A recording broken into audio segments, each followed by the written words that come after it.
put off chasing your dream, and you pay with regret later. Comfort in the short term feels good, but in the long term, it robs you of strength, resilience, and opportunity. Life does not let you escape the cost, it simply shifts it.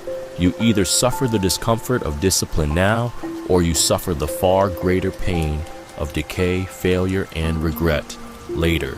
This lesson cuts deep because we crave ease. Our brains are wired to avoid pain and seek pleasure. But every time you give in to that craving, you quietly mortgage your future. And the future always collects. The painful irony is that the comfort you cling to today will be the very reason you struggle tomorrow. The weight you refuse to carry now will return heavier, crueler, and more relentless. Comfort disguises itself as kindness, but it is often betrayal in its purest form. Fear of failure wastes years of potential. Fear of failure is one of the most suffocating prisons a person can live in.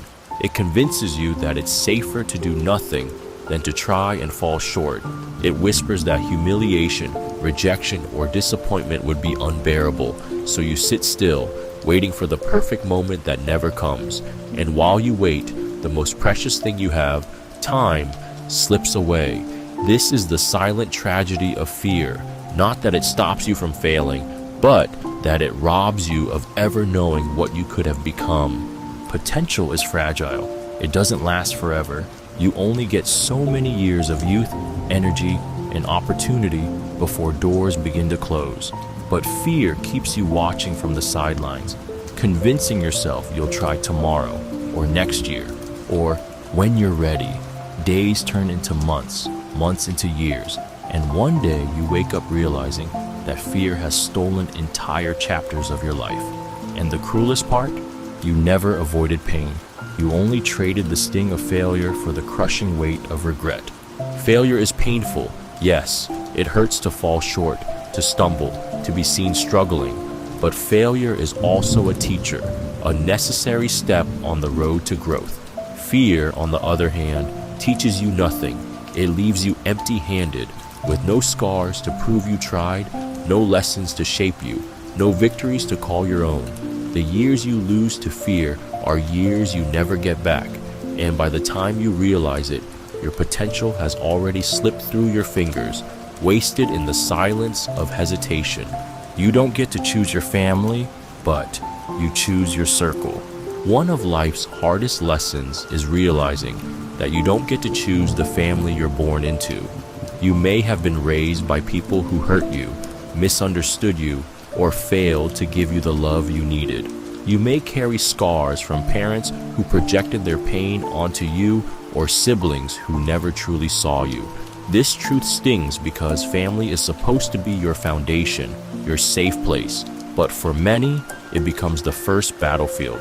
But here is where the brutal beauty of life appears. While you can't choose where you come from, you can choose who surrounds you now. You decide who earns a seat at your table, whose voice you let echo in your head, and who you trust with your heart.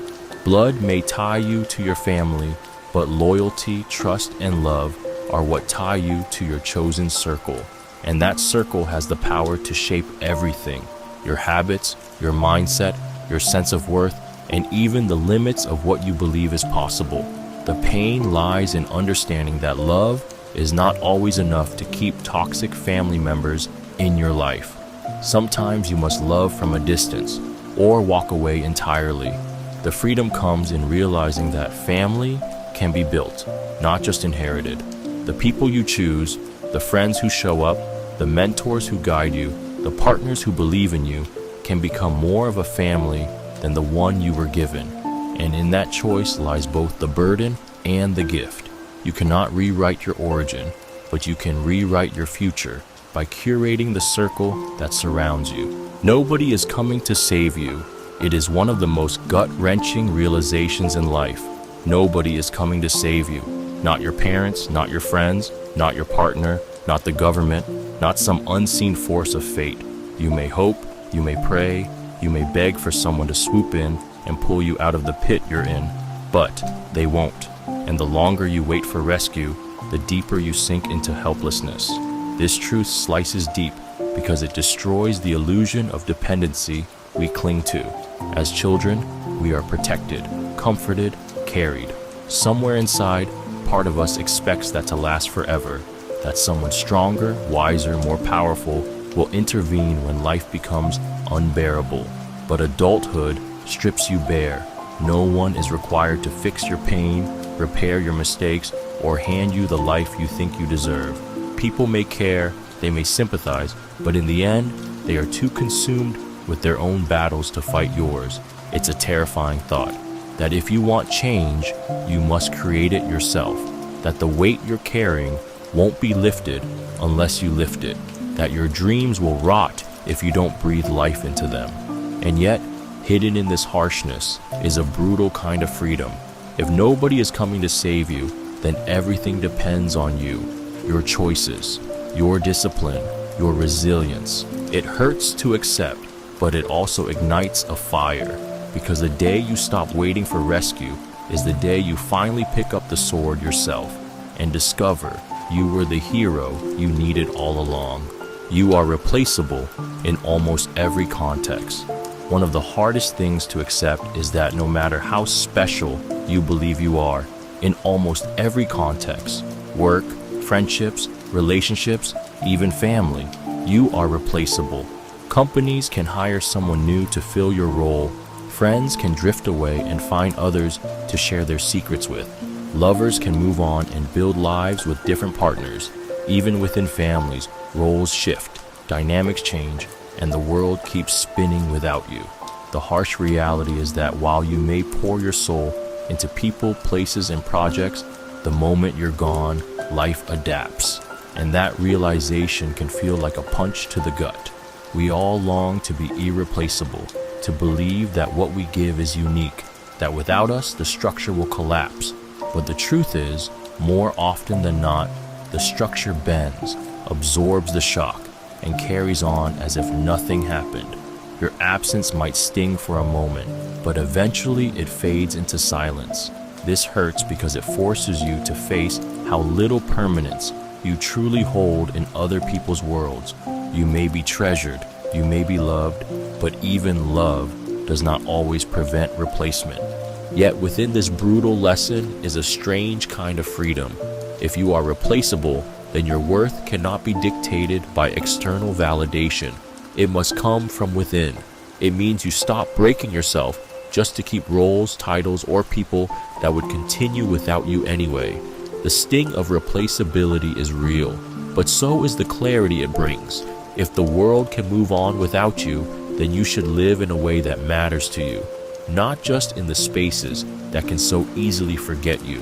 The world doesn't reward fairness, it rewards leverage. We're taught as children that fairness is the foundation of life. Share equally, play by the rules, treat others as you wish to be treated.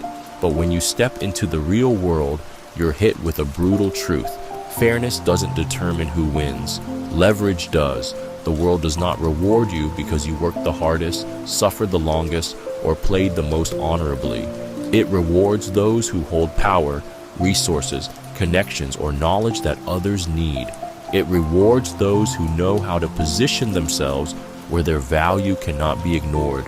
This realization feels cruel because it shatters the illusion of justice.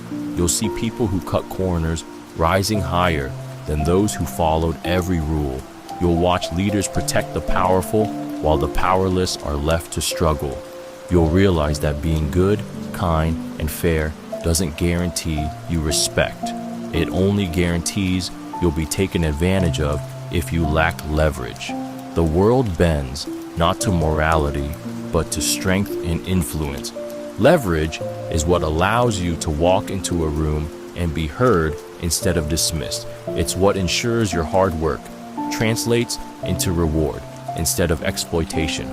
Without it, you can be endlessly talented and still overlooked, endlessly giving and still discarded. This doesn't mean fairness is meaningless. It means fairness is fragile in a world built on advantage. And the day you accept this, you stop waiting for justice to find you. You start building leverage of your own through skills, networks, or relentless persistence.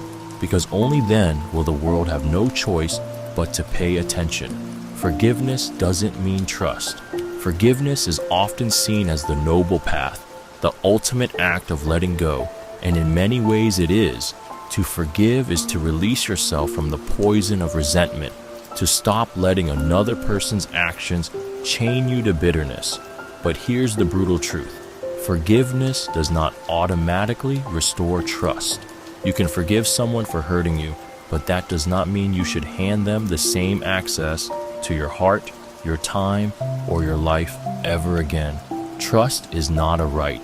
It is earned slowly through consistency, honesty, and accountability.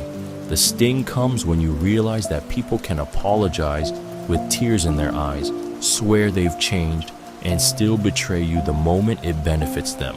Forgiveness may heal your soul, but trust requires proof, and proof takes time.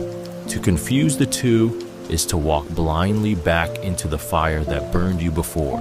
This truth is painful because we crave reconciliation. We want to believe that if we forgive, the relationship can go back to what it once was. But sometimes forgiveness is not a bridge, it's a boundary. It's saying, I no longer carry hate for you, but I also no longer give you the power to hurt me again. That distinction is everything. Forgiveness cleanses you, trust protects you, and when you understand the difference, you stop feeling guilty for keeping the doors of your heart guarded. Because real peace is not found in letting everyone back in. It's in forgiving freely while choosing carefully who you ever let close again. Ignoring problems makes them worse. Problems don't disappear just because you refuse to look at them. They don't dissolve with silence, denial, or distraction. They grow in the dark, feeding on your avoidance, waiting patiently until they're too big to ignore. The harsh truth is that every problem you turn your back on only sharpens its teeth. The bills you don't open multiply. The conversation you avoid festers into resentment. The health issue you brush aside evolves into something deadly. What begins as small and manageable becomes monstrous when left unchecked. Ignoring problems feels easier in the moment. It spares you from discomfort, confrontation, and fear. But comfort is an illusion, because while you hide, the problem grows stronger, and by the time you face it, the cost is heavier than it ever needed to be. The sting comes when you realize you could have acted early, could have spared yourself years of damage, but instead chose to delay until it consumed you. This lesson is brutal because it exposes your own complicity. Life will hand you struggles, but it's your avoidance that turns them into disasters. Every moment you pretend it's not there, the problem claims a larger piece of your peace, your energy, your future, and there comes a day when you can no longer outrun it. You're forced to face a storm that you allowed to grow. The world doesn't forgive avoidance, it punishes it. Problems demand to be confronted, and if you don't confront them when they whisper, they will return when they roar. People will betray you. No matter how careful you are, no matter how much loyalty you give, no matter how pure your intentions, at some point in life someone will betray you. It could be a friend you trusted with your secrets, a partner you believed would never leave, or a colleague you thought was on your side. The knife doesn't always come from enemies. It almost always comes from the people you let closest to your heart. And that is why betrayal cuts so deeply. It isn't just about what was done to you, it's about the shattering of the illusion that you were safe in their hands. The sting of betrayal lingers long after the act itself. You replay conversations, moments, promises, searching for signs you missed. You question not just them, but yourself. Was I blind? Was I foolish? Was I not enough? The pain corrodes your trust, making every future relationship feel fragile, every bond suspicious. That's the cruelest part of betrayal. It doesn't just break what was, it poisons what could be. But betrayal is not rare. It is a part of human nature. People are driven by fear, weakness, selfishness, or desire. And when pressed, even the ones you love most may choose themselves over you. Accepting this doesn't make it hurt less, but it makes it less shocking. To know betrayal is inevitable is to stop expecting perfection from human loyalty. It's a scar every soul will carry, and though it hardens you, it also teaches you who deserves to stand close to your heart and who never did. Talent is wasted without consistency. Talent dazzles people at first glance. It makes you stand out, draws admiration, and convinces others you are destined for greatness. But talent alone is a fragile spark, easily extinguished if it isn't fueled by something stronger. That something is consistency. Without it, talent withers into nothing more than wasted potential. The world is full of brilliant singers who never recorded a song, gifted writers who never finished a book, natural athletes who never trained, and sharp minds that never applied themselves long enough to create impact. The brutal truth is that consistency beats talent when talent refuses to show up. Discipline outlasts inspiration. Hard work, repeated day after day, builds momentum that raw ability can never replace.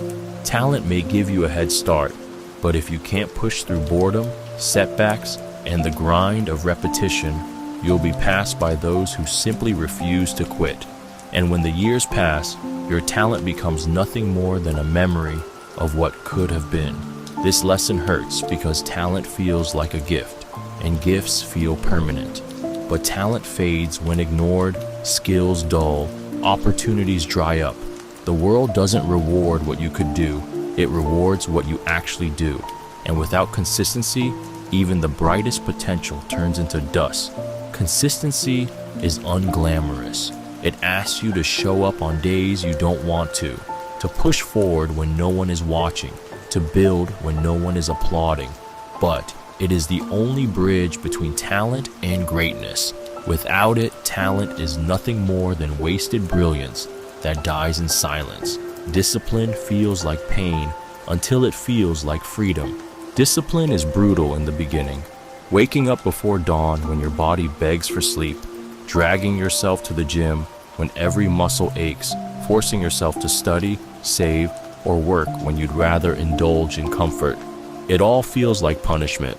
Discipline is resistance against your weakest impulses, and resistance always feels like pain. That's why so many quit before it transforms them. They only feel the sting of sacrifice, not realizing what waits on the other side.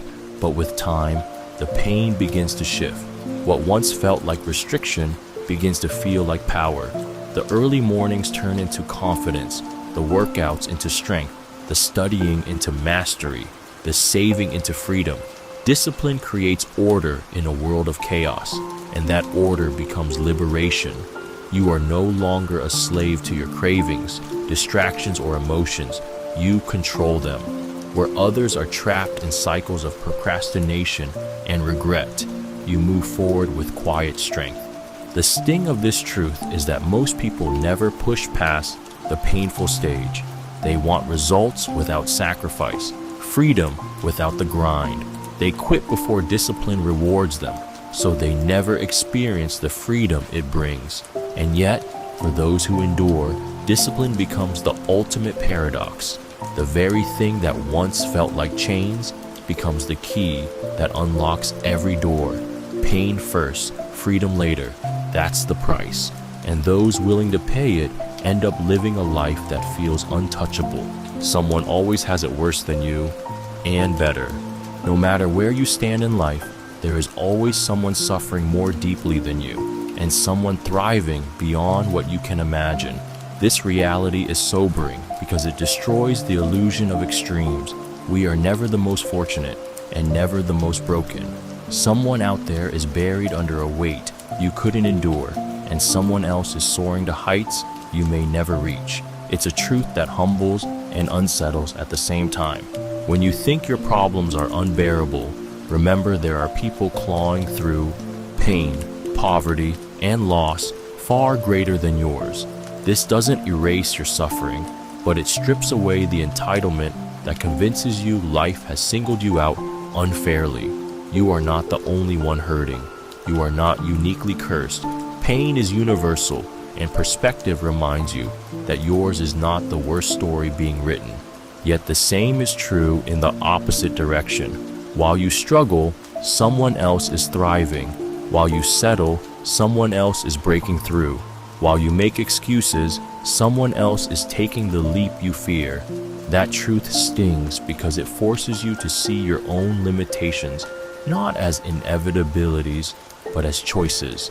This lesson cuts because it crushes both arrogance and self-pity. It tells you to stop wallowing, stop comparing, and stop pretending you are either the most cursed or the most blessed. You exist in the middle, like everyone else, and that's where the fight for meaning begins. Death can come at any moment. The most terrifying truth of life is also the one we try hardest to ignore. Death can come at any moment. It does not ask permission. It does not wait until you're ready.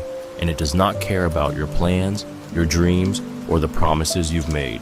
1 second you are here, breathing, laughing, scrolling, planning for tomorrow, and the next, everything is gone. It is brutal because it shatters the illusion of control we cling to.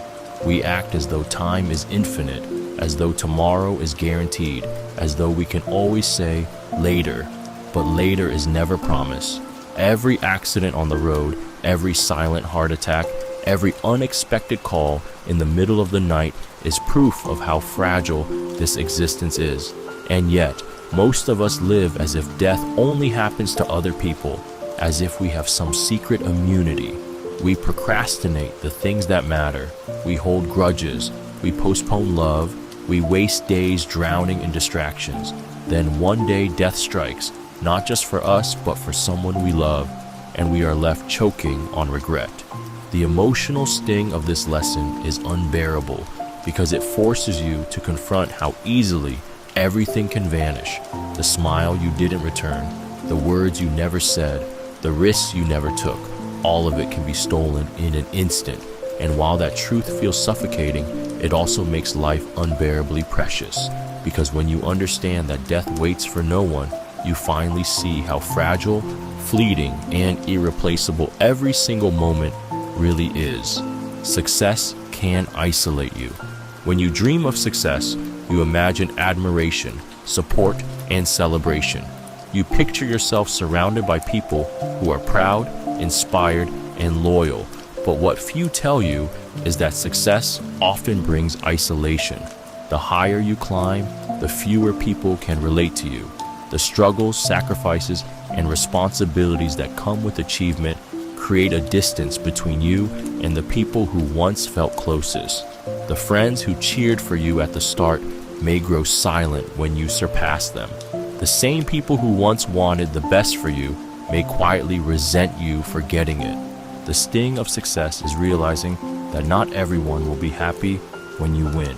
Some will drift away because your life no longer mirrors theirs. Others will mask envy as backhanded praise. Even those who love you may unconsciously pull back, unable to understand the weight that comes with being at the top. You find yourself surrounded by people, yet lonelier than you ever were before. Success sets you apart, and that separation can feel like exile. What makes this truth so brutal is that it shatters the fantasy that achievement guarantees belonging.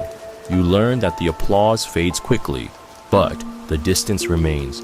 People start to see you not as a friend, but as a comparison, a standard, a reminder of what they haven't done. And so you carry your victories alone, smiling for the world while feeling the quiet ache of solitude. Success can elevate you, but in doing so, it can also place you on an island, admired, envied, but often alone. Popularity is temporary. Popularity feels intoxicating. The rush of being noticed, admired, and celebrated.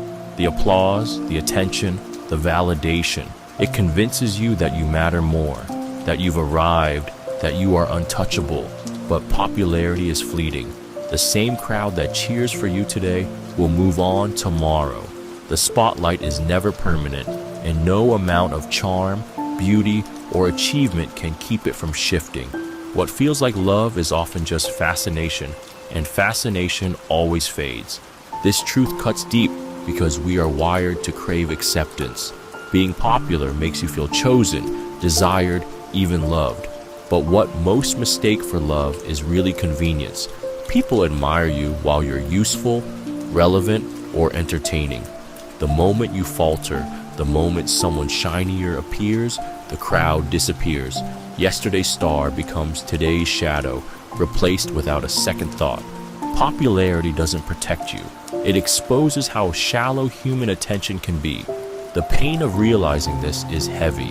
It means that the adoration you've built your identity on can vanish overnight, leaving you questioning who you are without the noise of applause. It means the people you thought were only loyal to the version of you that benefited them. And it forces you to face the emptiness of chasing something that cannot last. But within that sting lies clarity. If popularity is temporary, then it cannot be your foundation. What endures is not how many people clap for you, but who stood beside you when the clapping stopped. Popularity dies, but character and loyalty are the only currencies that survive time. Jealousy reveals more about you than about them. Jealousy feels like fire in the veins, a burning resentment towards someone who has what you crave. But the brutal truth is that jealousy has little to do with them and everything to do with you. When envy flares, it is a mirror reflecting your own insecurities, unfulfilled desires, and silent frustrations. It exposes the places in your life where you feel lacking, the dreams you abandoned, the potential you never pursued. Their success doesn't create your jealousy. It only shines a light on the wounds you've been avoiding. We tell ourselves stories to ease the sting. We convince ourselves they don't deserve it, that they cheated, that they had an unfair advantage. But beneath every excuse is the raw fact that what you resent in them is what you secretly wish for yourself. Jealousy reveals your deepest hunger, the life you imagine but have not yet claimed. That's why it's so painful. It's not just about them winning, it's about you recognizing where you've lost. This truth hurts because it forces you to turn inward instead of outward. You can't hide behind their achievements or their luck.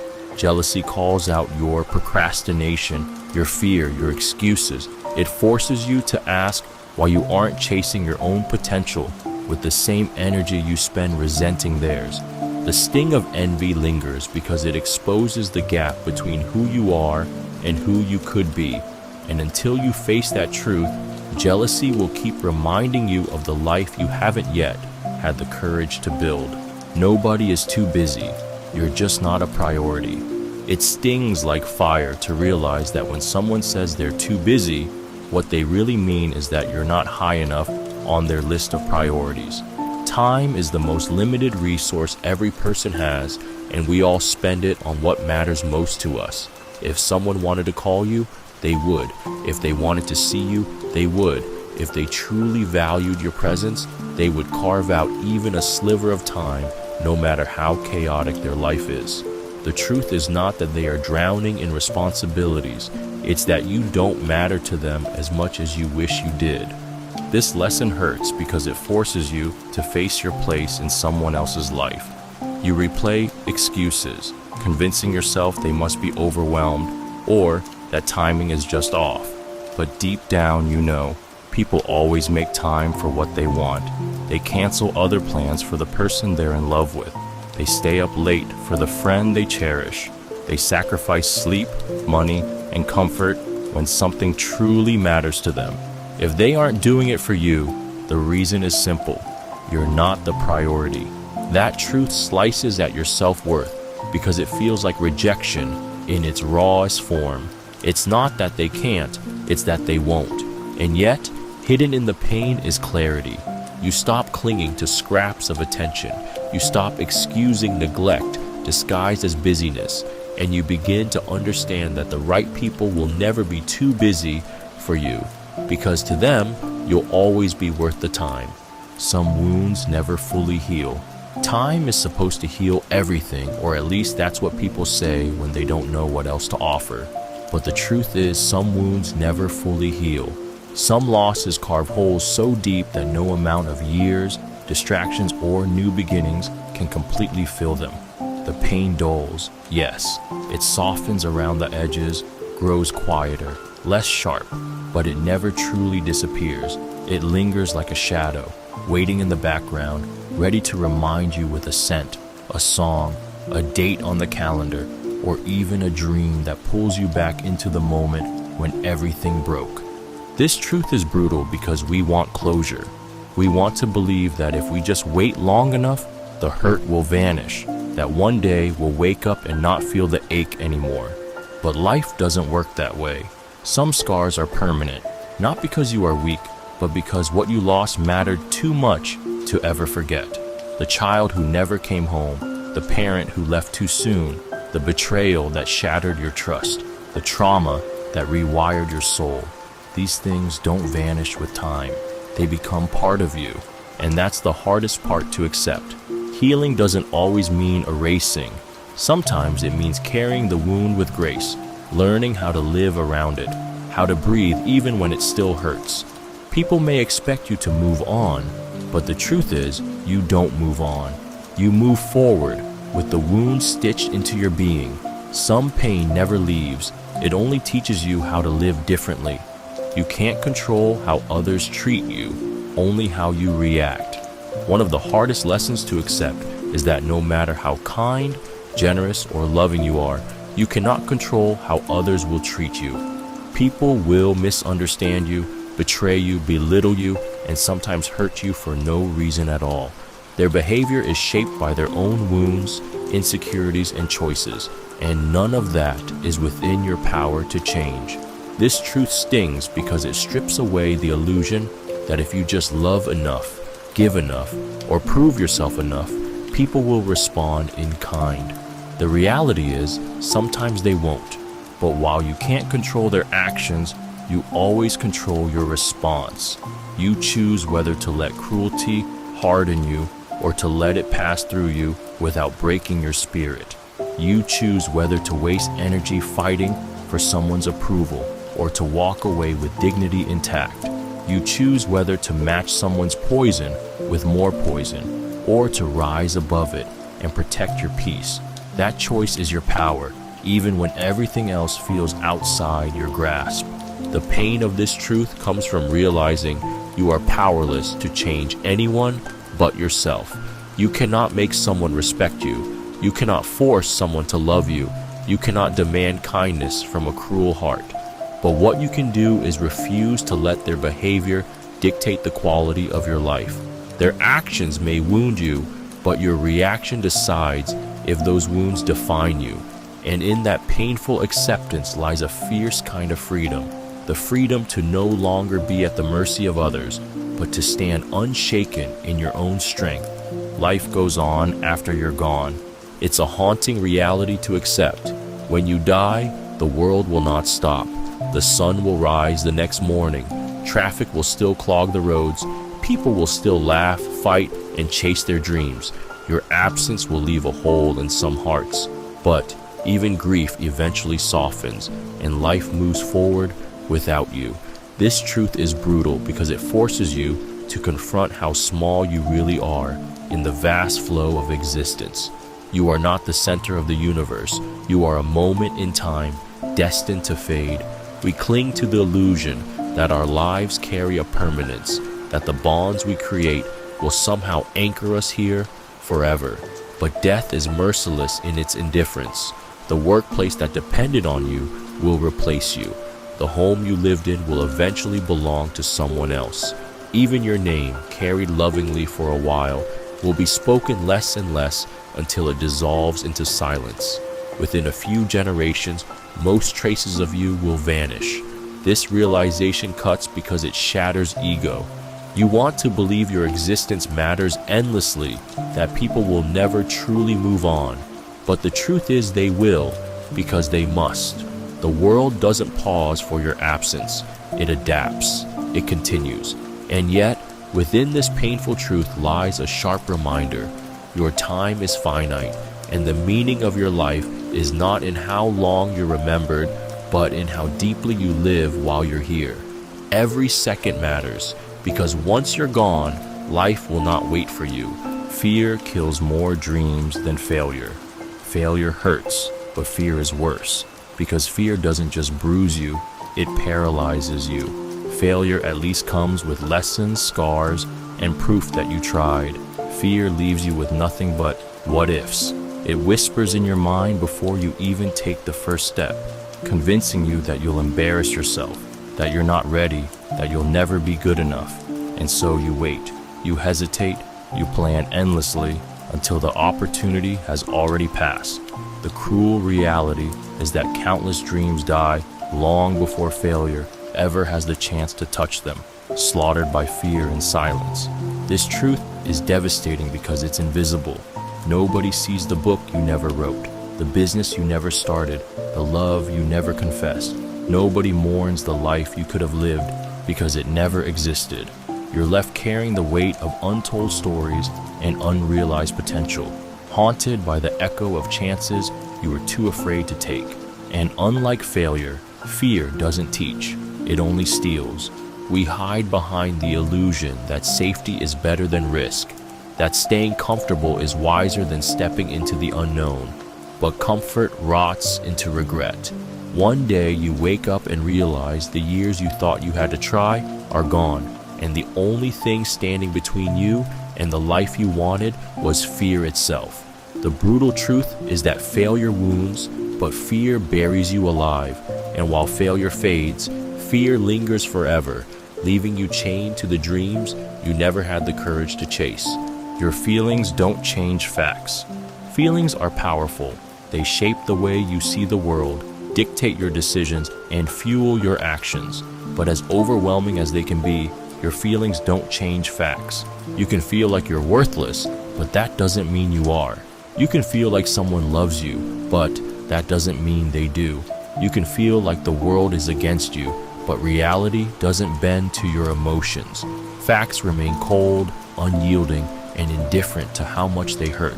This truth cuts deep because emotions often feel more real than logic.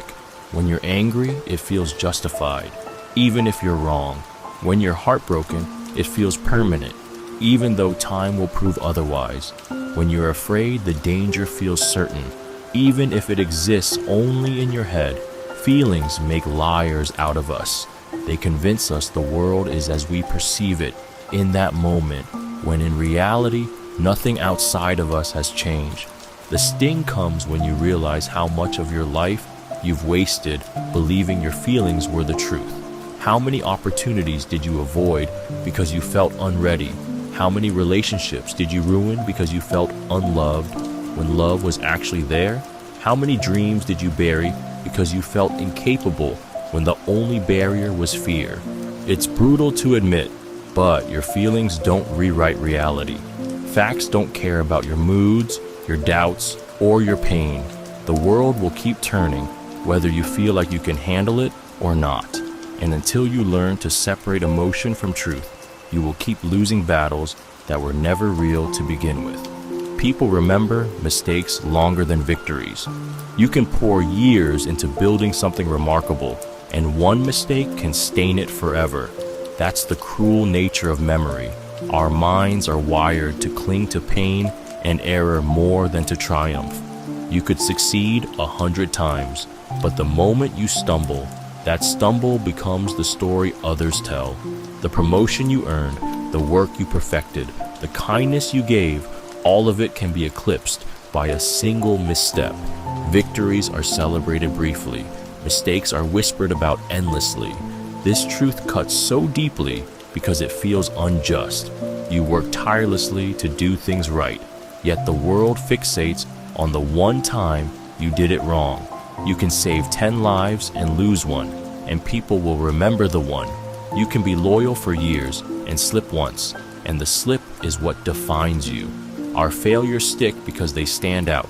They shock, they disappoint, they trigger judgment. And people love judgment. It makes them feel safer, better, superior. The pain here isn't just external, it's internal. We replay our own mistakes far longer than our victories too. Shame burns hotter than pride ever does. That's why this truth feels brutal.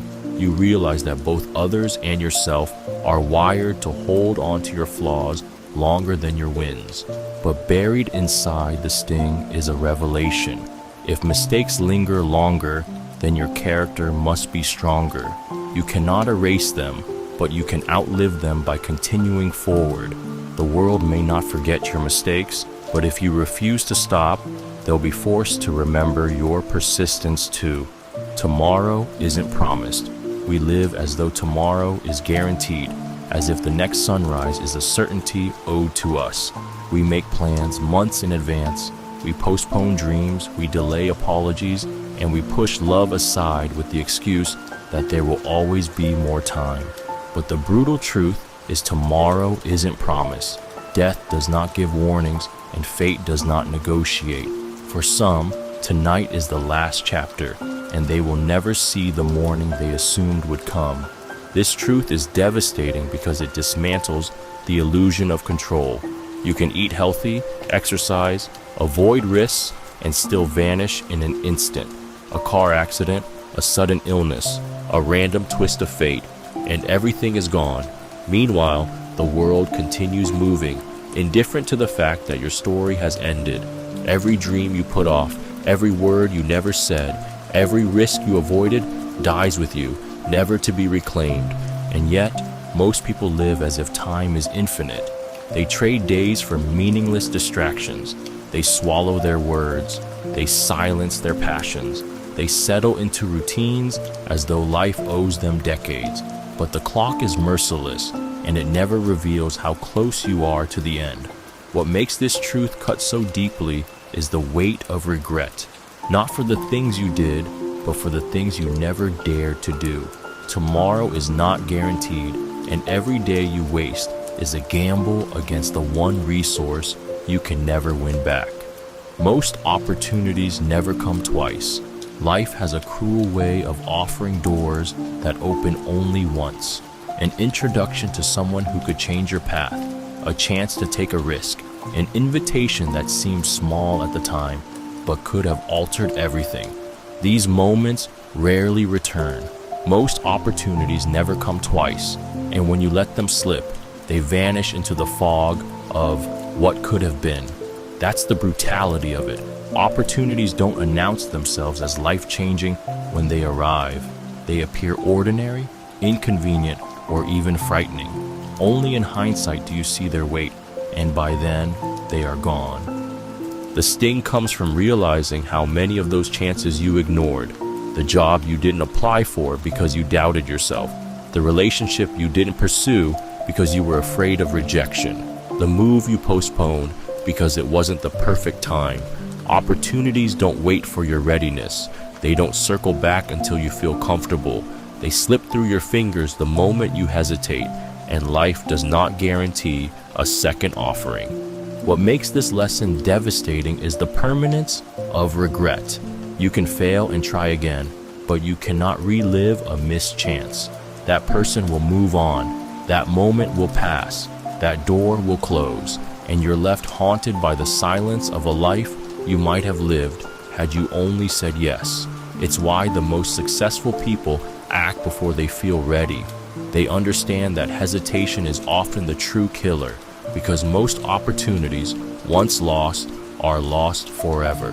The past can't be changed, only accepted. The past has a cruel way of holding you hostage. You replay conversations in your head, rewrite endings in your imagination, and torture yourself with endless what-ifs. If only you had spoken up sooner. If only you hadn't made that mistake. If only you had chosen differently. But no matter how much you replay it, the truth remains the same.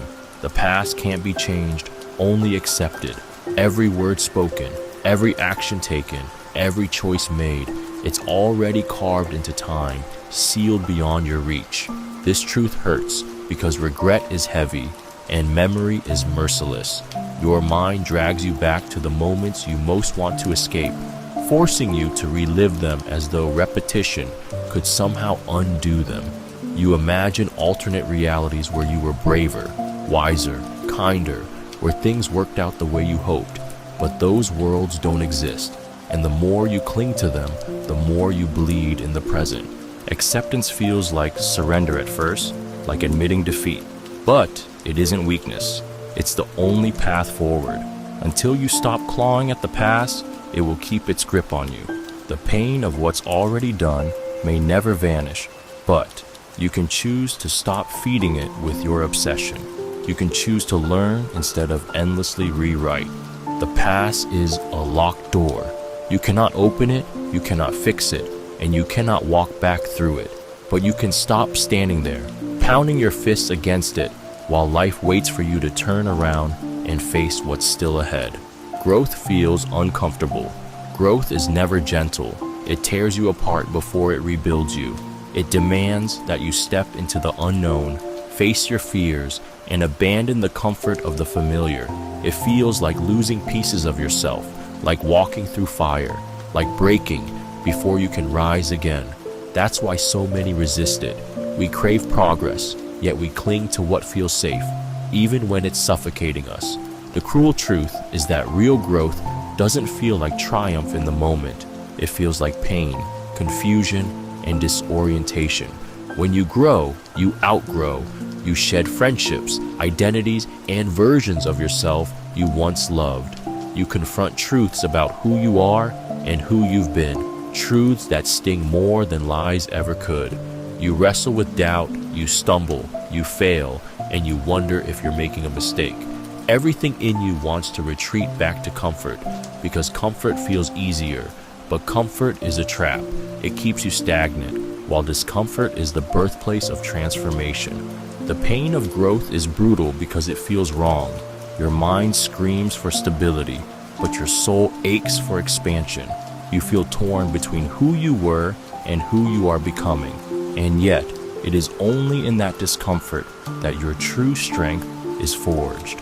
Growth is supposed to feel heavy, awkward, and raw, because you are stretching into a version of yourself that has never existed before. The discomfort isn't a sign you're failing. It's the proof you're evolving. You can't win every battle. No matter how strong, determined, or relentless you are, there will be battles you cannot win. Some fights will drain you until you have nothing left, and still, the outcome won't bend in your favor. It doesn't matter how righteous your cause is, how hard you worked, or how much you sacrifice. Life will remind you, sometimes cruelly, that not every war ends with victory. This truth is brutal because it collides with the belief that persistence guarantees triumph. You're taught to never give up, to fight until the end, to believe that sheer willpower can bend reality. But there are storms too big to stop, people too stubborn to change, circumstances too heavy to control, and when you refuse to accept this, you bleed yourself dry in battles that were lost before they began.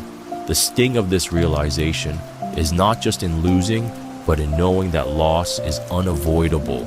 You cannot save every relationship. You cannot protect everyone you love.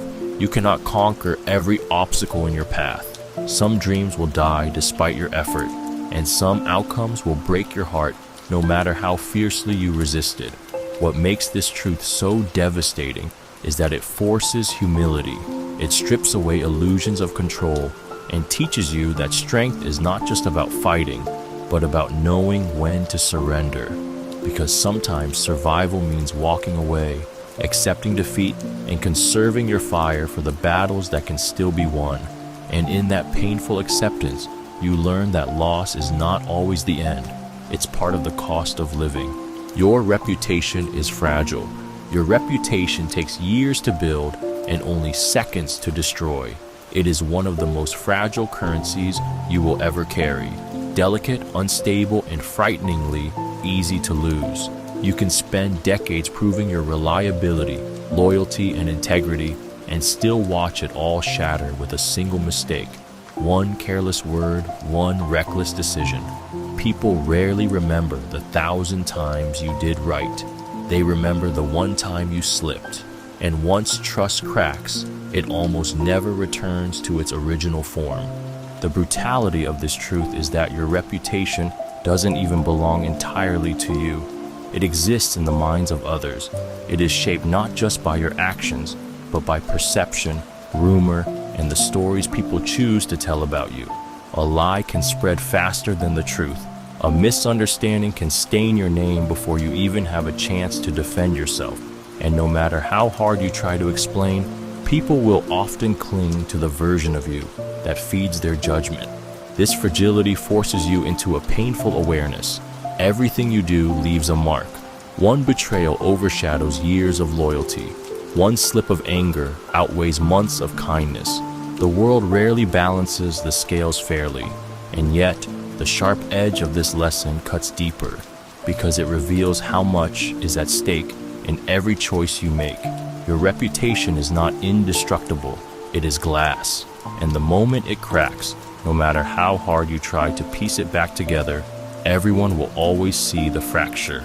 Gratitude is rare, entitlement is common. One of the harshest truths about people is how quickly they forget what they've been given. Acts of kindness that once felt life-changing are often taken for granted the moment they become routine. Sacrifices you make in silence are overlooked as though they were expected all along. Gratitude, the acknowledgement that someone went out of their way for you, is rare.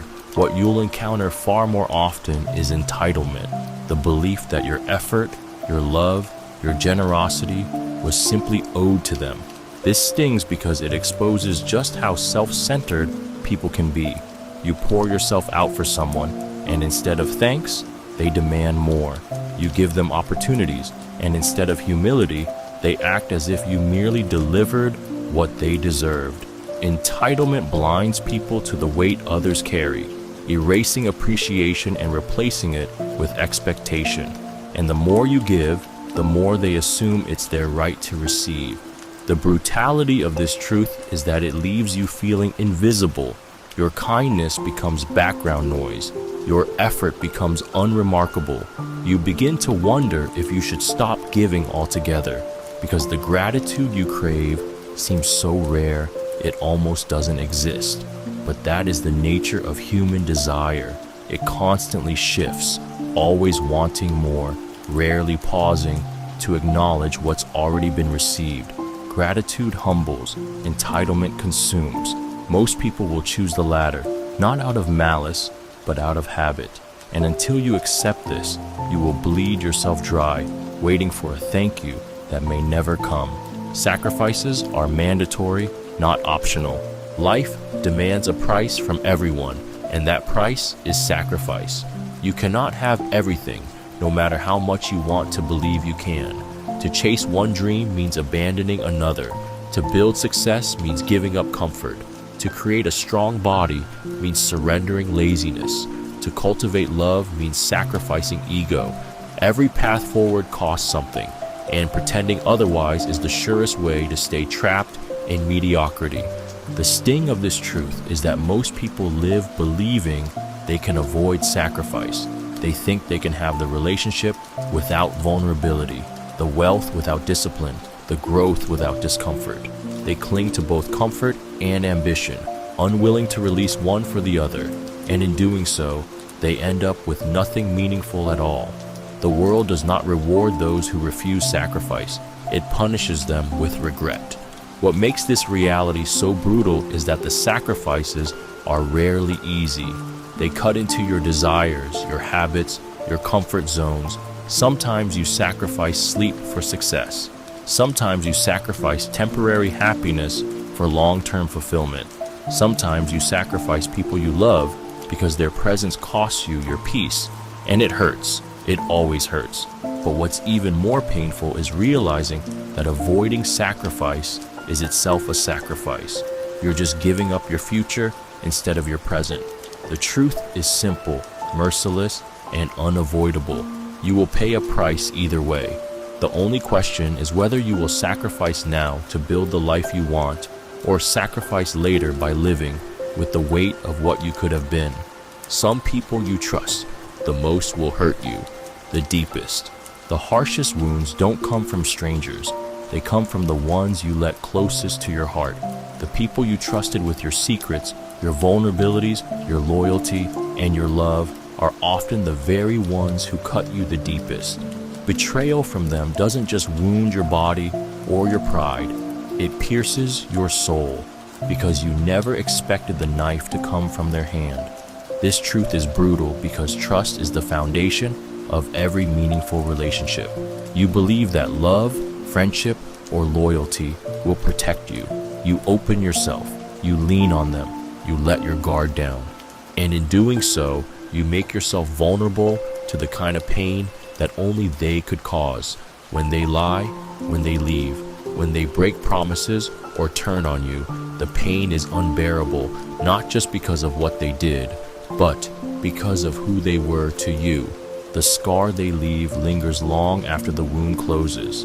You begin to question your judgment, to doubt your worth, to harden yourself against closeness. You replay the moments, searching for warning signs you missed, punishing yourself for trusting too deeply. And the cruelest part is that sometimes they never even see the devastation they cause. This lesson cuts because it teaches you that love and loyalty are never guarantees of safety. The deeper the bond, the sharper the blade when it breaks. And though it makes you cautious, even cold, it also forces you to face the terrifying truth. Trust is always a risk, and the ones who can love you the most are also the ones who can destroy you. Self-pity solves nothing. When life knocks you down, self-pity feels seductive. It whispers that you deserve to wallow, that the world has wronged you, that it's unfair and cruel and stacked against you. And maybe all of that is true, but the harsh truth is that self-pity solves nothing. It doesn't heal wounds, it doesn't fix problems, it doesn't move you forward. It only traps you in the quicksand of your own misery, sinking you deeper the longer you stay there. The more you indulge it, the more powerless you become, because self-pity demands your attention while offering you nothing in return. The sting of this lesson is how comfortable self-pity feels in the moment. It's warm, it's easy, it absolves you of responsibility. You tell yourself it's not your fault, that you had no chance, that the world is against you. And while some of that may be true, the longer you sit in that narrative, the more life passes you by. The brutal reality is that nobody is coming to pull you out.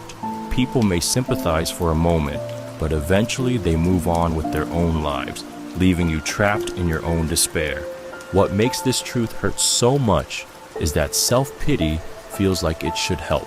It feels like care, like validation, like healing, but it isn't.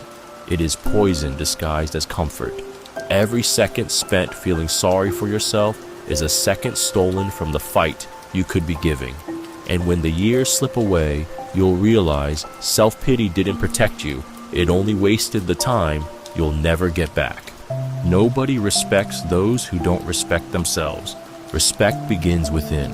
If you don't value yourself, if you constantly belittle your worth, tolerate mistreatment, and shrink to fit into places you don't belong, the world will mirror that back to you. People take cues from how you carry yourself. If you show them you don't respect your own boundaries, they'll assume it's fine to cross them. If you demonstrate that you don't believe in your own voice, they'll stop listening. Nobody is going to hand you respect out of pity. If you don't claim it for yourself, it won't exist. This truth is brutal because many convince themselves that kindness, selflessness, or sacrifice will earn them love and respect. They think enduring abuse proves loyalty, that staying quiet proves humility, that giving endlessly will eventually be reciprocated. But the opposite happens. People begin to see you as weak, as someone to exploit rather than protect. The more you disrespect yourself, the more invisible you become. It's a painful realization. You've been teaching people how to treat you all along. Every time you accepted less than you deserved, every time you let someone walk over you, every time you chose silence instead of self-respect, you were writing the script others would follow. And once they see you as someone who doesn't respect themselves, their respect for you dies too. The world rarely elevates those who refuse to elevate themselves. Respect is not begged for. It is commanded by the way you carry yourself, the boundaries you set, and the value you refuse to compromise. Without self-respect, you are asking others to give you what you've already denied yourself. Lies eventually catch up. Every lie feels small in the beginning, harmless even, a way to protect yourself, to avoid conflict, to make life a little easier. It slips off the tongue and disappears, giving you a temporary escape. But lies are never truly gone. They linger like shadows, building one on top of the other until they form a weight too heavy to carry.